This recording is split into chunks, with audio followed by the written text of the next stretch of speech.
अनंत करुणानिधि, वात्सल्य वारिधि, सिद्धांत पारगामी, धर्म के स्वरूप को स्पष्ट दर्शाने वाले शासन सम्राट वीतराग भगवान महावीर स्वामी को भावों से वंदन करती हूँ। वर्तमान आचार्य सम्राट ध्यान योगी युग पुरुष शिवाचार्य प्रभु को शत नमन करती हूँ। गुरनी मैया महासाध्वी सरल आत्मा श्री वीणा जी महाराज साहिब के श्री चरण कमलों में बारंबार वंदन करते हुए धर्म प्रेमी बंधुओं, माताओं एवं भावी जीवों,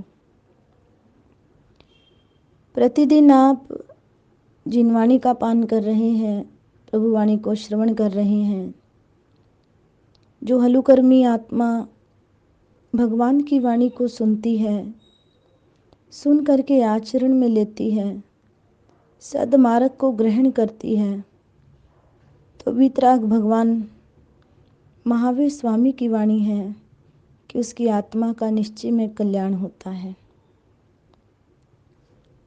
आप अपने अपने आध्यात्मिक क्षेत्रों में बैठे हुए इस साधन के माध्यम से प्रवचन श्रवण कर रहे हैं। इस कोरोना महामारी के मध्य में भी आपको घर बैठे धर्म सुनने का सुअवसर प्राप्त हो रहा है। आप अपनी पुण्यवाणी को बरत रहे हैं। आई होप कि मैं उम्मीद करती हूँ कि आप सुने हुए में से कुछ ना कुछ तो अवश्य में ग्रहण करेंगे। आज मन बना कि आपके समक्ष एक दृष्टांत रखा जाए। कहते हैं एक समय का प्रसंग है, शिवाजी के गुरु रामदास जी बहुत बीमार हुए, बहुत बीमार पड़े। भक्तों ने बहुत इलाज करवाए, परंतु गुरु का रोग मिटा नहीं और मिटता ही नहीं। शिवाजी को मालूम हुआ कि उनके गुरु बीमार हैं। राज्य के सब काम छोड़कर दौड़े दौड़े गुरु के पास आए। आत्मार्थी समझता है संसार की भक्ति भव समुद्र में डूबने वाली है और त्याग की भक्ति तिराने वाली है। गौर करना, भगवान महावीर स्वामी पर जब गोशालक ने तेजोलेशिया छोड़ी, तब भगवान को खून की दस्त लगने लगी और लोग कहने लगे कि अब भगवान नहीं बचेंगे। उस समय भगवान के रोहा नाम के एक शिष्य पर्वत पर ध्यान कर रहे थे। उन्हें खबर मिली कि मेरे गुरु अब नहीं जी सकेंगे, तो वे एक छोटे बच्चे की तरह रोने लगे, वहीं पर बैठे बैठे। यह है गुरु प्रति अनन्य भक्ति, अनन्य स्नेह है। यह विषय लंबा है, इस समय लेना नहीं चाहूँगी, पर रोहा अणगार को परमात्मा, अपने महागुरु परमात्मा महावीर के प्रति अथाह स्नेह था। और जैसे ही उन्होंने सुना कि मेरे गुरु के साथ ऐसा हुआ, उनका मन बड़ा द्रवित हुआ। ऐसी भक्ति होती है कि जिसके प्रति स्नेह हो, जिसके प्रति ऐसी भक्ति हो गुरु भगवंतों के, तो उनकी ऐसी सूचना सुनकर के परम भक्तों के मन में जरूर करुण भाव जागता है। शिवाजी कहते हैं, गुरुदेव आपकी क्या आज्ञा है? आपको कौन सी दवा अनुकूल आएगी, कौन सी दवाई है जो आपके लगेगी। शिवाजी के गुरुजी रामदास जी कहते हैं, शिवा मेरे रोग की औषधि है मगर प्राप्त करना मुश्किल है। गौर से सुनना। शिवाजी कहते हैं, इस शिवाजी को आपसे प्रिय कौन है गुरुदेव? पूछा गया। शिवाजी ने अपने गुरु से पूछा कि गुरुदेव आपसे प्रिय मुझे कौन है? अगर आप अच्छे होंगे तो हजारों जीवों का धर्म ध्यान देंगे, कईयों को तार देंगे। जो तिरते हैं वही दूसरों को तार सकते हैं, लेकिन डुबोने वाले भी बहुत हैं संसार में। बहुत से ऐसे हैं जो हाथ पकड़ करके डुबो देते हैं। डूबने वाला क्या कर सकता है? आपकी दवा नहीं मिलेगी, वहां से ढूंढकर ले आऊंगा, कहीं भी दवा हो। शिवाजी कहते हैं, आपकी असह्य पीड़ा मैं देख नहीं सकता, जल्दी कहिए गुरुदेव। गुरु कहते हैं, बेटा शिवा, बाघिन का दूध मिले तो मेरा रोग मिट सकता है। किसका? एक बाघ होता है और एक बाघिन होती है। तो बाघिन का अगर दूध मिले, बाघ का दूध मिले तो मेरा रोग मिट सकता है। शेरनी का दूध, गुरु ने कहा कि शेरनी का अगर दूध मिल गया तो मेरा रोग क्या हो जाएगा? ठीक हो जाएगा। आपको ये बहुत बड़ी बात लग रही है, लेकिन शिवाजी के लिए ये बात बड़ी नहीं थी। कहते हैं कि जब गुरु ने इतना कहा तो जल्दी कहिए गुरुदेव, ऐसा जब पूछा गया और उन्होंने बताया तो कहने लगे, बहुत खड़े थे वहाँ पर लोग, परंतु शेरनी का दूध का नाम सुनकर सब चले गए। सच्चा शिष्य शिवाजी खड़ा रहा। जो इंसान सच्चा सुच्चा होता है वो खड़ा रहता है अपने कर्तव्य के लिए। बाकी तो दुनिया में कर्तव्य छोड़ने वाले बहुत हैं, पीछे मुड़ने वाले बहुत हैं, मैदान को छोड़ के भागने वाले बहुत हैं, लेकिन शिवाजी वहीं खड़े रहे, अपने कर्तव्य को समझा, गुरु भक्ति को समझा, अपने उसूलों में रहे। शिवाजी के हृदय में गुरु भक्ति कूट कूट कर भरी थी। श्रद्धा थी कि गुरु भक्ति करते कभी कष्ट नहीं आता है। ये शिवाजी के मन में श्रद्धा थी। शेरनी नहीं दिखी। बहुत घूमने के बाद एक शेरनी के 2 बच्चों को देखा शिवाजी ने जंगल में। जब तुरंत जंगल में गए तो बहुत ढूंढा शेरनी को। 2 बच्चों को देखा, उनका मन हर्षित हुआ शिवाजी का। शिवाजी चले जंगल में, घने जंगल में गए, परंतु निश्चित जहाँ बच्चे हैं वहाँ उनकी माँ जरूरी होगी। उधर बाघिन यानी कि शेरनी अपने बच्चों के पास आती है। शिवाजी तुरंत शेरनी को पकड़ते हैं। शिवाजी तो आपको जैसे पता ही है बहादुर थे, आपने बहुत वार्ताएं सुनी होंगी उनकी। उन्हें डर नहीं लगा। शेरनी को पकड़कर स्नेह से हाथ फेराने लगे।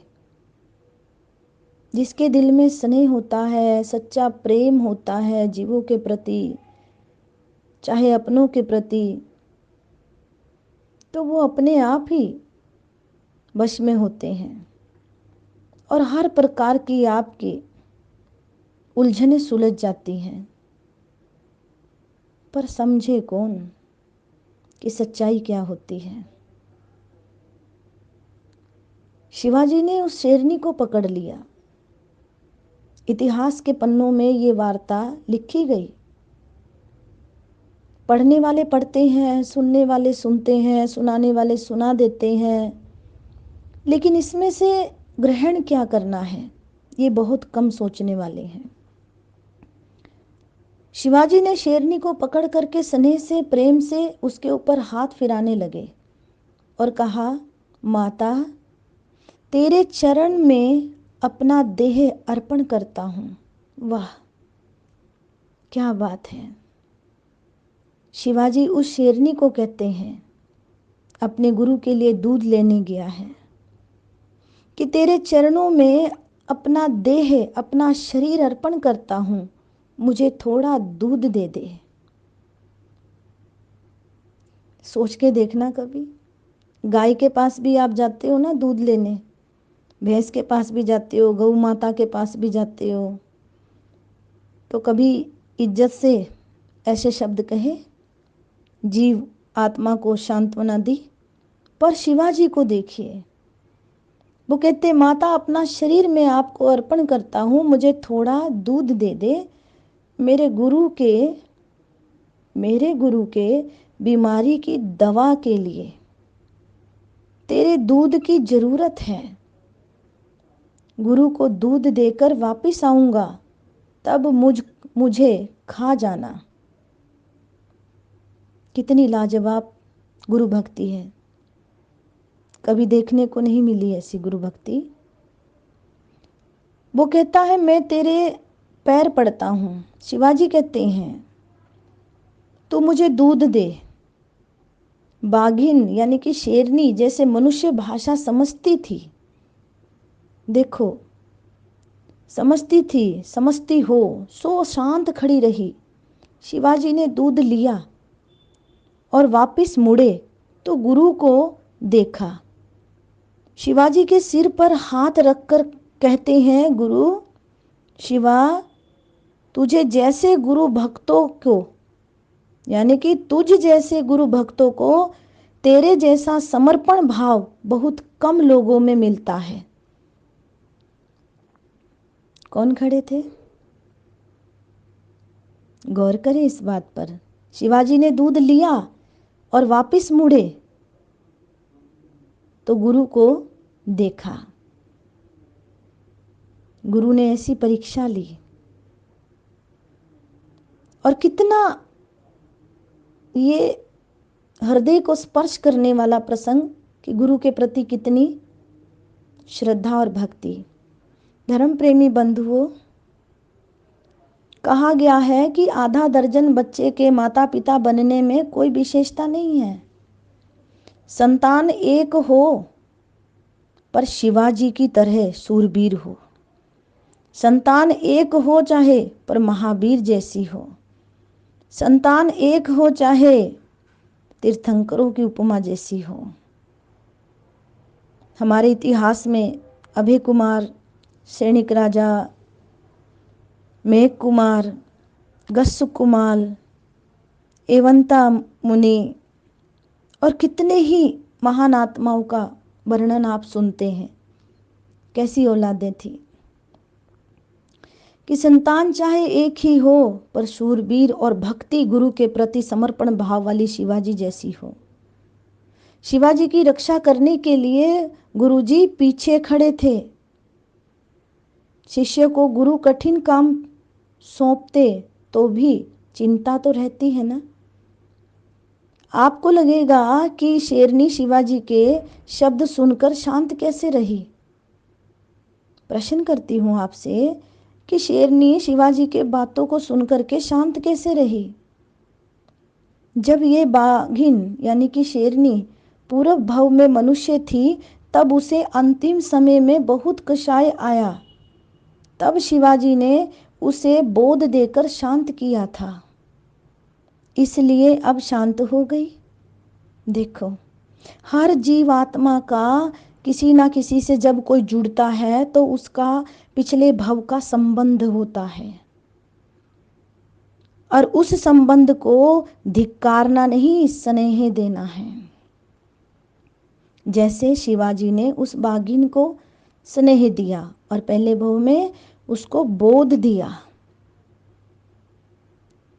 कहते शिवाजी ने उसे बोध देकर शांत किया था, इसलिए अब शांत हो गई और गुरु की दवा के लिए दूध दिया।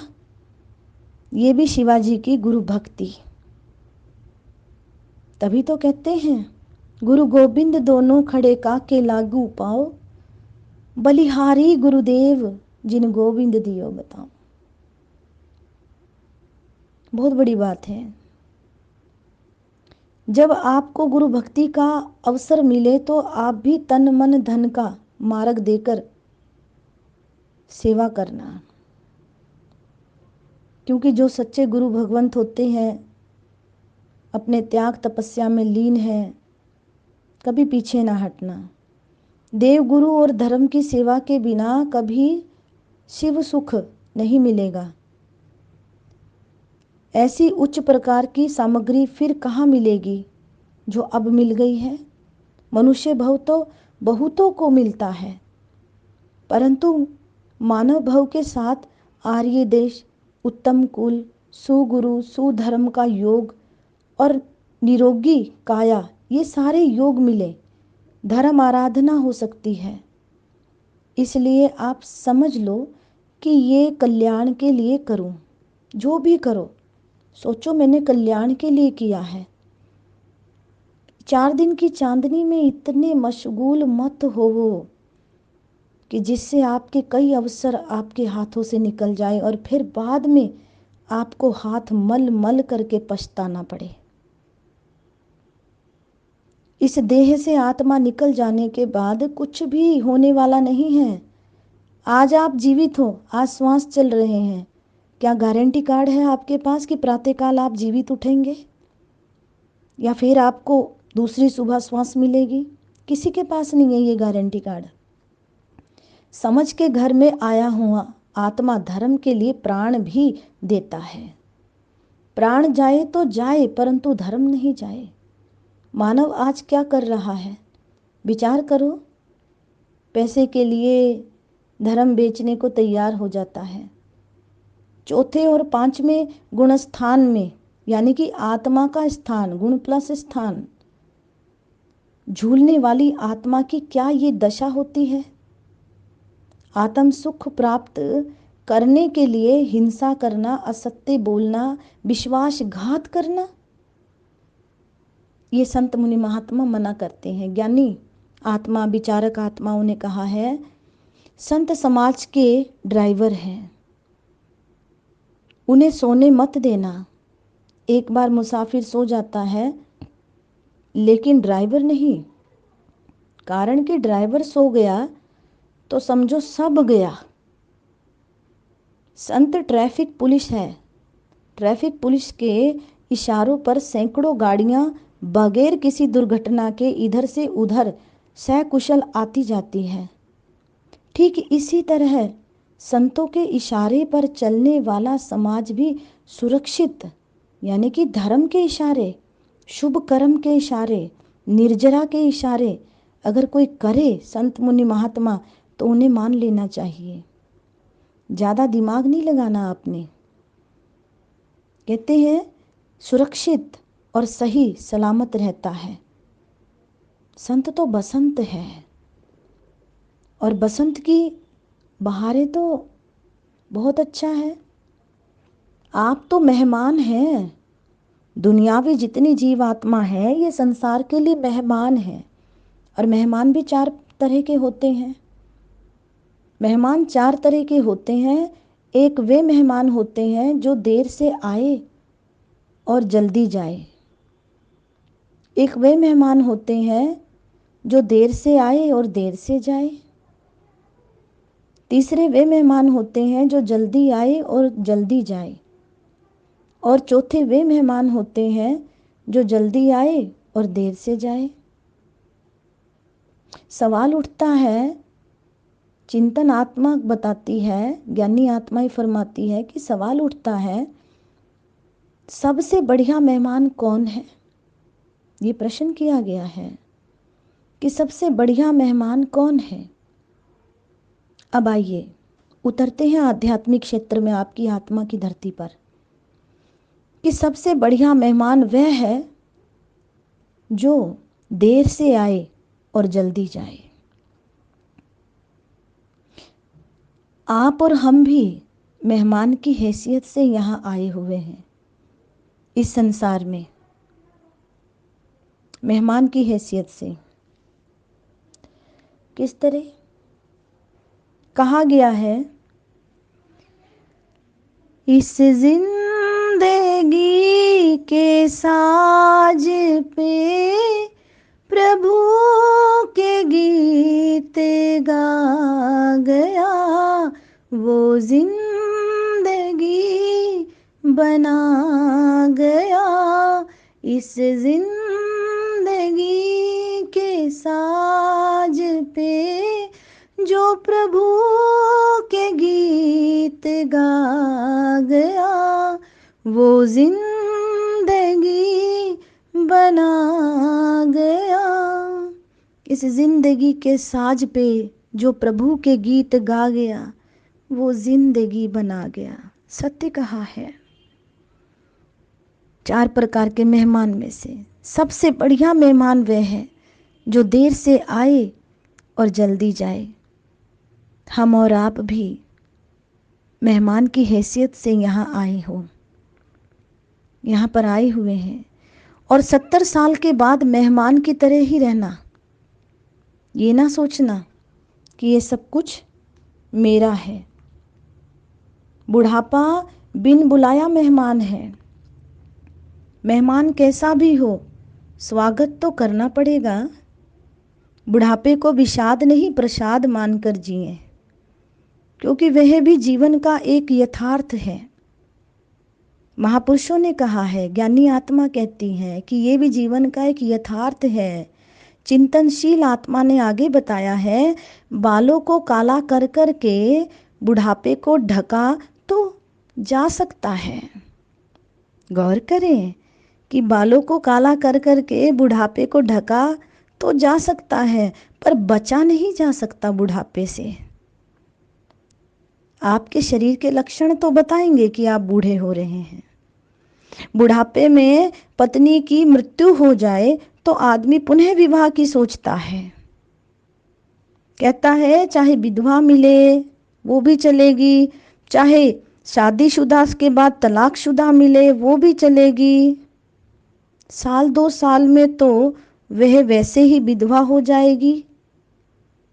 ये चिंतनशील आत्मा कहती है कि 1-2 साल में वे भी विधवा अगर हो जाएं फिर क्या करना है। हर जगह सवाल खड़ा है आपके लिए कि आपने फिर क्या करना है। पुण्य के उदय से, आपके अति पुण्य के उदय से मनुष्य भव प्राप्त हुआ, और इस मनुष्य भव में हमने प्रत्येक प्रकार के विषय कषाय के आधार पर ही जीवन को रखा, तो जागृति कब आएगी। जागृति सेठ सुदर्शन जी,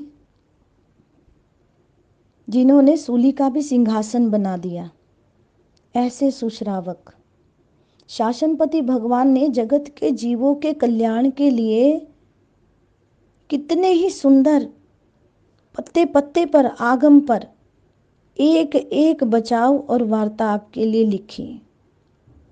अपने स्वर्णिम अक्षरों को मुखारबिंद से प्रकट करते हुए अपना प्रभाव डाला। आत्मा को इतना निश्चय हो जाना चाहिए कि कर्म बंधन ही ना हो। ये वीतराग भगवान की वाणी है। आपके समक्ष कल फिर दोबारा माँ जिनवाणी की आराधना लेकर के आएंगे। बहुत बहुत आशा करती हूँ आपसे कि आप जरूर शिक्षा लें।